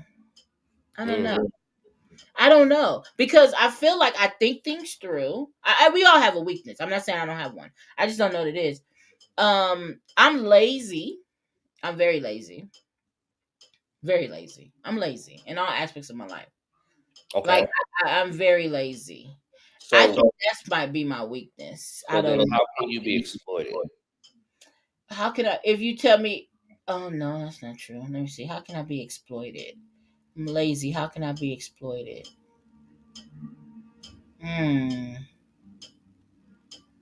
Because knowing your weakness is going to give you insight into how you can be exploited. And to Ryan's point, I did not forget your question. I just was kind of staying on track. But to your question, no, that was not a conversation in our household at all. It is more of a conversation in this generation moving forward, though, where we talk more about mental health. We talk more to our children about taking care of themselves, taking time for themselves, centering yourself. We do that more now. But under no circumstances were my parents equipped to talk anything about that, because they were consistently grinding, consistently trying to make shit work, right? So they didn't take time for themselves. So now moving forward, my mother's a big advocate for, health remedies and finding things that can solve issues, making adjustments to, your diet, getting certain things out of your diet. So she's a huge proponent for that now. And it was a little bit of that growing up. But I grew up eating sugar on rice, sugar on fucking green beans, corn. Yeah. Everything in my household growing up had sugar in it. Mm-hmm. Every single thing. Gravies had a tinge of sugar in it because that's just the way it was, in our household, right? So, and it was fire though. But yeah. So no, there were very little mental health talks, for my generation, Mm-hmm. right? But, so getting back to your point, Nirvana, I think when we understand what our areas of weakness or areas of opportunity are, Mm-hmm. right, then we know exactly. And I'm gonna hit this from two angles. For the people who are spiritual, right, you know exactly where the enemy wants to exploit you at, and it's going to come in that angle constantly, right? Because the enemy's not going to ever come towards your strength. Mm-hmm. I can give you case in point. Matter of fact, you can look at anything that happens on the news when it comes to how we get involved in issues out there in Syria, or we get involved out there in Pakistan or Afghanistan, right? They don't hit the front door ever. They never hit the front door. Mm-hmm. If you got a security gate on your front door, your robber is not coming through that. He's going to look for the window that you're not paying attention to. Right. Right? That's common sense crookery 101. Yeah. So easy target. They don't want to too much work. It's too much work. And you're expecting me to come that way.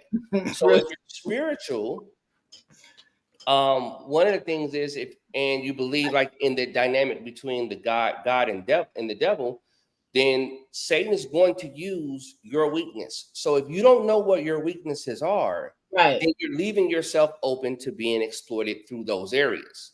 Mm-hmm. When you know what your weaknesses are, right? And I call those your areas of opportunity.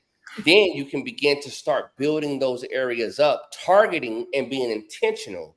Like if I have low self-esteem, then I can end up having, or I can end up presenting myself as a person who's very agreeable. Mm-hmm. I can be the yes person. Mm-hmm. Typically being the yes person, well, there's a goal, right? Because your behavior of saying yes to everything is a goal driven, which means that you're deriving value from being needed. Mm-hmm. Okay. Which speaks to a deeper level concern, right? So you don't see value in you needing yourself. You see value in other people needing you. So then you're deriving it from getting it from other people. So when no one calls on you, right, you don't know what the fuck to do with yourself. So then you look for opportunities to be needed, or find needy ass motherfuckers to then let them latch on to you. But all of that, again, is speaking towards those areas of insecurity. Yeah, you want people needed.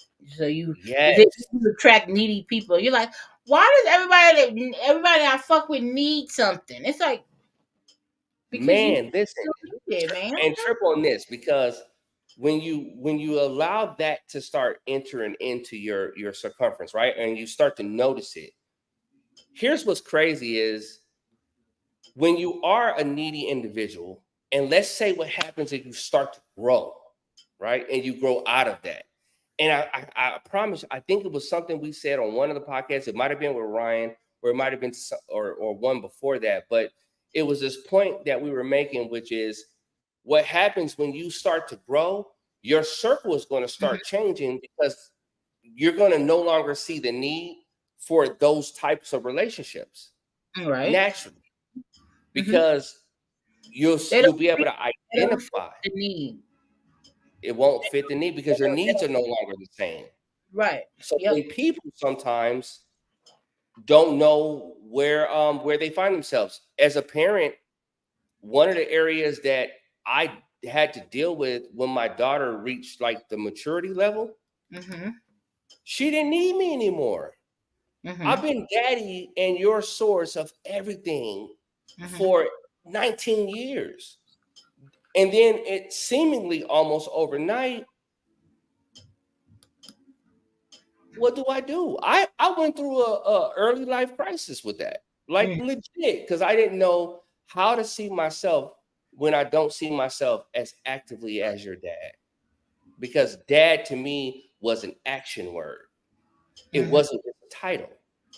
So I associated what I was doing with the responses that I got. It wasn't so much of just the fact that I was a part of your development necessarily, right? It wasn't strictly that.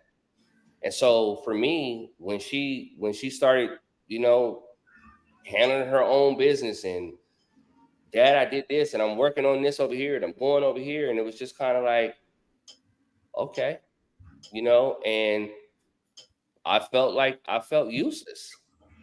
And so people, I didn't. I was like, "Go ahead, son. That's right." Now, did you put that money away because you're gonna retire your mama? Because I didn't do right with my. I didn't do that. I did. I'm like, I am so proud of you. You are. Let me find you a better job. I'll go on an Indeed. We're gonna get you. How much you want to make a year? 100,000. Okay, let's get you there. But I get what you're saying though, honestly, because I cook, right? That feeding is my love language. Like I just like to feed motherfuckers. The dogs are fat. My husband, me, my son, everybody fat that's around me. And speaking of being fat, my granddog daughter is coming tomorrow and staying with us for 10 days. My son is going out of town in the morning. So I'm going to have a little puppy in the house. So stay tuned for those videos. This is going to be fucked up. I'm telling you. And the little motherfucker look like Snoop Dogg. Really, it's a Doberman. And she's 6 months. And she's so thin. I tell my son, I'm going to feed the fuck out this dog. And he's going to come back. She's going to be fat.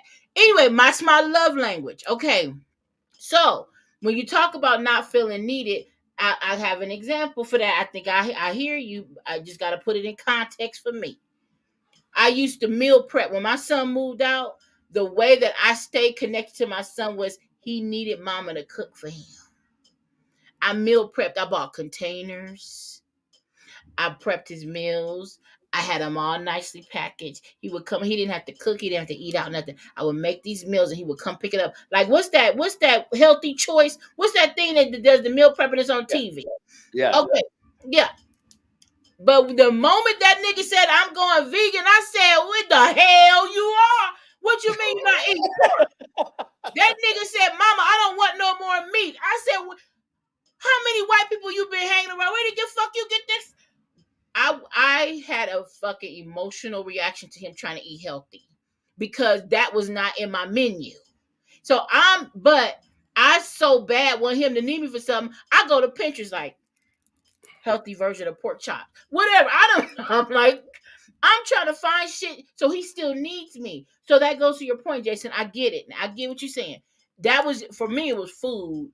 I was like, vegan my ass. That's some white people shit. No. Okay, but he's not vegan no more, y'all. He went back to pork. No, he doesn't eat pork. I'm just kidding. But he's not vegan. He met me in the middle. The nigga eat chicken. So now, But okay, Jason, you see what I'm saying, Jason? I felt But I love that though. I was losing him. So I'm gonna fix his ass and give his dog rib bones. I don't know what I'm gonna do, but he gonna learn that they gonna fuck around and find out. We'll find out. Yeah.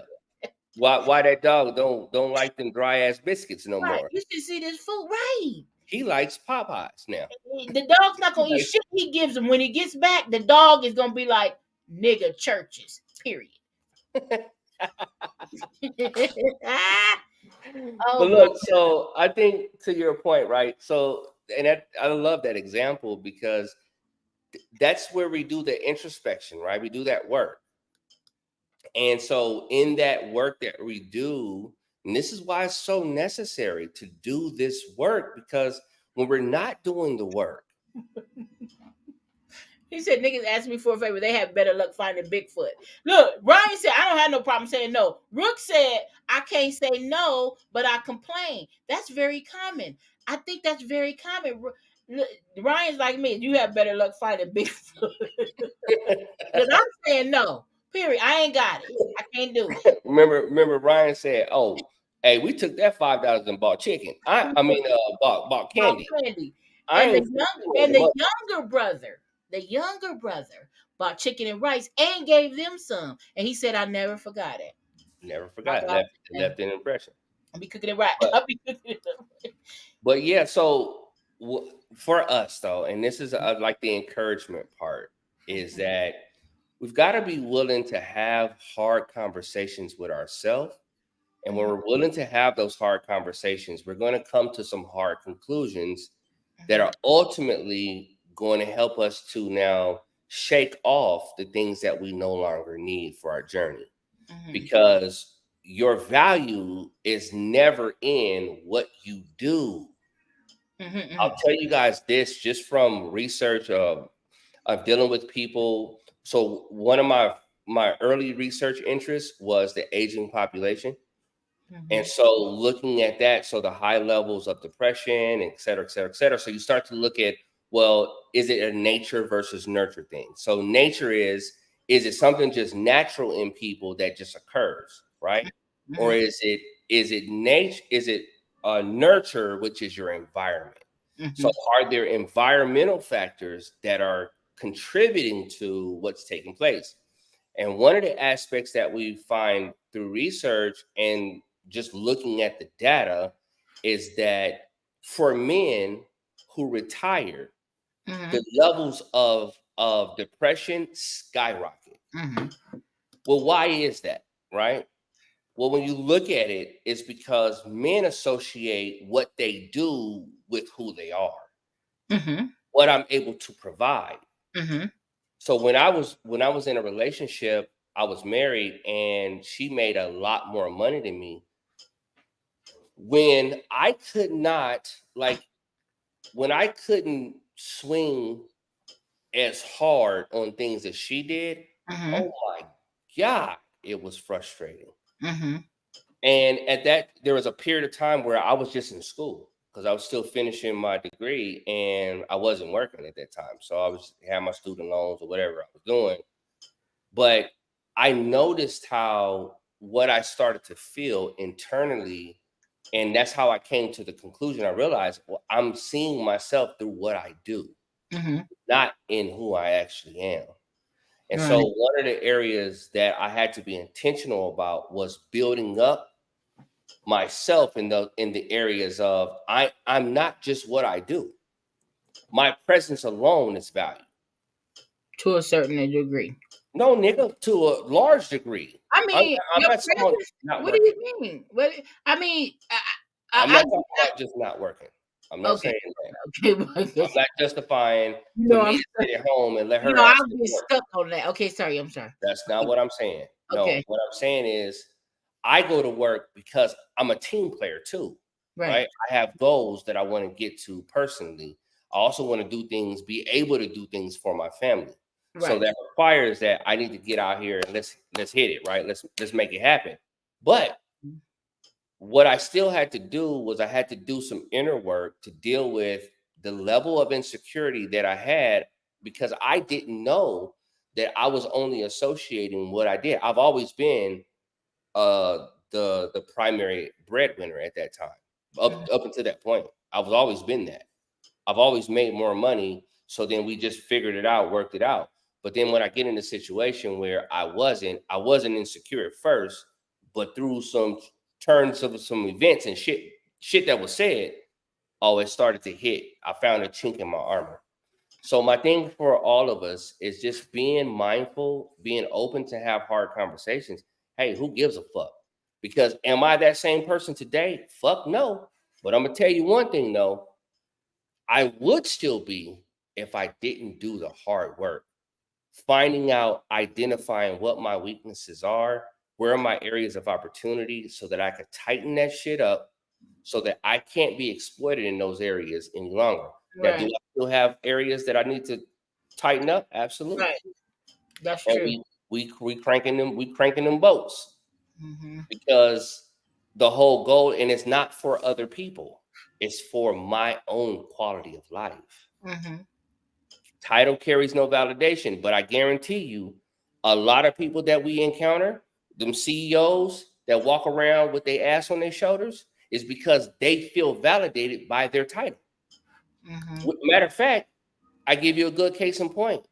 When 9/11 took place, we had the economic collapse, the depression in 07, was it 06, 07, 08, right? If you guys ever go look at this, and I don't suggest you do if you could be triggered by this data, but if you look at the rates of suicide that happened during that time, do you know what that was directly related to? People's loss of their jobs, et cetera, et cetera. I remember the shit with Epson. Was it Epson? No, Epson is the where all the people lost all of their retirement. That big company that took that was that started with an E. Enron, yeah. Yeah, people were killing themselves. All kind of shit was going on. Yeah. And you know why that is? Because they associated what they had with who they were. They didn't have value outside of who you were. That's how we're susceptible to being exploited. So if some shit takes place, do you know why people of color, typically speaking, have been fairly resilient? It's because your value statements were different. Because it wasn't associated with the things that you had because you didn't have a lot. Your value was in your relationships. Well, when we started to shift from where our value quotient really was, then what happens is now we're placing value on our acquisitions. And when we start to place our value on acquisitions, my 401k, the fact that I have the best house in the neighborhood, the fact that I live on the hill, all this other surface bullshit. Well, what I'm doing is I'm leaving myself open to whereas if anything were to happen, then I'm doing one or two things. I'm either robbing Peter to pay Paul just so I can maintain that bullshit, or I'm dropping myself personally because I feel like, man, I'm a failure. How do I get out of this, y'all? It is very simple to very easy to find ourselves in these positions, but that's why I'm such an advocate for it. We got to do the work. And we got to place our value where our value is supposed to be at, knowing where your areas of opportunity are, cranking them boats. Let's tighten that area, tighten up. Because when we tighten up, we do that hard work now, quality of life instantly improves. Verified. And I stand on that. Exactly. Well, he doesn't want to be on top because he said it's a too far of a fall when you're on top. So that's how he justifies not doing too much. Like he's like, he's like, I do not envy nobody who's up here and they got all this and that. Because when you lose it all, that fall is something he don't want to experience. Like he's like, I'm good on that. And it depends on how you get average and just live, do my little thing. But it just depends on the person. I mean, for me, and then this is basically my closing thought. My closing thought is when it comes to this show, and all I could think of is how this person, and this can happen to any of us, and again, this is just an example. It happens to us all the time in different forms. People come into your life, whether it's family, friend, stranger, whatever, opportunity, whatever, and they sell you on something is that is fake, false, a lie, whatever. How do they do that? How were they able to do that? And for me, a lot of it is the desperation of you wanting either money or the fame, or you want to be popular. You want something. They're selling you something that you want. So it's a deficiency for you. So but my challenge for you guys, or for any of us, including myself, is that know your worth, your value. Um do your research.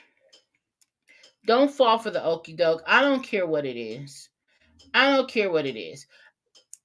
Example today, I'm in here in my office laying down. My husband gets a phone call. And he's in another room. Okay. These people call, and one of our cars we just paid off. Okay. No problems with it. Our cars are fine. But they know this, right? They know this. So they're like, your warranty, and this is through the dealer, so it's legitimate. It's not third party. It's not another country, nothing like that. They're like, hey, do you want this extended? Your shit's paid off of but we can cover your, if engine repair, like your big shit, if something goes down, right? He's listening. When it comes down to what do I do next, he calls me out of this room to come in there.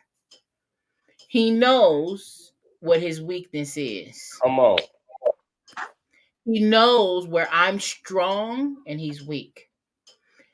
He recognized the moment because I wasn't there. So I couldn't butt in like I normally would.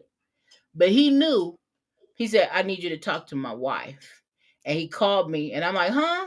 So I get up and I go in there, and I'm like, what's going on? I just know he's on the phone, right? So he's like, I need you to talk to my wife. And I could hear the tone in the lady's voice change a little bit, but I already knew what it was, right? I mean, I knew it was something going on I needed to be a part of, right? My point is, at the end of the call, my answer was no. I don't give a fuck who you was calling, but he knew who to call on, period. And vice versa. I know where he's stronger than me. So this goes back to recognizing your weakness. Had he not recognized and acknowledged his weakness, he would have signed up for this shit because she would have sold him on it. But you can't sell me on it. Because, bitch, if this shit break down, I'm getting a new car, hoe. Okay, Jason, did you want to... Bitch, let this motherfucker break down. Brand new vehicle. Thank you. Have a good day. I'm not getting shit repaired, period. Okay, go ahead, Jason. And he was like, okay. My husband was like, okay, whatever you say. And then vice versa. It would be the same. You know what I'm saying? You see what I mean? Like, I love that example. And that was such a beautiful example of what the power in when you do and having a solid tribe, a solid village around you, and cultivating and fostering that village. So there's plenty of people that sometimes we encounter. And let me say this too. Your best village members are not always the people that have your same last name. Okay. Your best village members are not always the people that have your same blood. And if you limit everything solely to the fact of we have the same name, we have the same blood, you're limiting yourself dramatically. Because facts. I can attest to, I've had people in some cases that had absolutely no blood relationship to me take me under their wing, give me the game, said, boom, let's go. Absolutely. I've also had people that have my same blood that had things that they could have given me the game for, but because of whatever reason, you need to figure it out for yourself, or whatever the fuck the case may be, right? And so if you limit, so all I'm saying in this point is don't limit yourself to that. Don't limit and have these fixed expectations, because when you fix expectations, you don't leave the room for you don't leave room for opportunity, that there are answers. And that goes back to what I was saying in the very beginning, that sometimes there are answers that are wrapped into the minutia of our everyday interactions. And there are answers, there's people, there's resources that we're running on a regular basis. But if I'm only looking for you to come from, the answer's got to come from over here, but the whole time the answer's been sitting right here the whole fucking time, I'm doing myself a disservice. Right. And I'm doing the things that matter to me the most a disservice. Because because sometimes I am a conduit, which means that things can get through me, therefore things can get to me. So I become a resource for the people, resource for others, a resource for myself. I love making connections. That's one of my areas that I enjoy doing. So if I'm not showing up as my best self, and if I'm not aware of all the resources that are present, the things that I'm just fumbling over on a regular basis for fucking no reason, because I'm expecting this person to give me what I gave them or whatever the fuck it might be, man, I'm limiting myself. So we got to take those, I would say, take the limiters off, and we do that work and be honest. That's actually why I do Self-Care Sundays. I talk about that on my page when I do the videos on Self-Care Sundays, the importance of adding value. You got to add value to you. You can't expect nobody else to add value to you. Right. They can set your value. They can't add to your value. Only you can add to your value. So as Pusha T said, hey, yesterday's price is not today's price. Oh, that was a dope line. I don't think you know the reference. No, I don't. My legs are hurting really bad. I have to go because my legs are bothering me. They've been bothering me for a few minutes. But I appreciate everybody for coming. I thank everybody. This is our 21st episode, and what was I gonna say? We're of age. No, I'm just kidding. But it's their 21st episode. I'm proud of us. I thank everybody that comes. I know that we get a lot of and I meant to tell Jason this earlier, we get a lot of replay views. And so I've noticed those numbers increasing. So a lot of people, we come on pretty late. And I think that's why it kind of keeps down our views in the live chat. But my hope and prayer is that people that do come here, that participate, even in the comments afterwards, they feel like this is a safe space. And we're okay with people that don't agree. We don't have a problem with that. We're very stable. We're mentally stable. We're mentally stable, and your thoughts are safe, right? With both of us. And we appreciate everybody. I know Jason does too. And Very much this has been a great journey for me and for Jason too. And we just appreciate everybody. I have gotten to know a lot of you, through this podcast, and so I appreciate it. And who knows what next week's topic is going to be, but we'll work on it. But let me say this too, one last thing, and then we're going to go. If you have topic ideas, our previous topic was from Truth. This topic was from the Kents. And, you can shoot me an email, nirvana30@gmail.com, or shoot Jason. What's your email? We have a podcast email. I don't know how to access it. Do you have access to it? Yes. Okay, so you can email us. We'll put it in the comments or whatnot, but just feel free to let us know if you come up with a topic. And I'm pretty much done for the most part. The I'm not. email is weareunlatched@gmail.com. weareunlatched@gmail.com. We are Okay, you unlatched@gmail.com. So Thank you can you. send it directly to Nirvana, or you can send it to weareunlatched@gmail.com, and we will get it. Good night, everybody. Good night, Marianne. Thank you so much for staying. Good night. Love you guys, and thank you guys See for you the slide. next week. And just stay tuned. We love you. See you next week. Okay. Bye. I'm not gonna even play a song. Bye, y'all. Love you. Bye.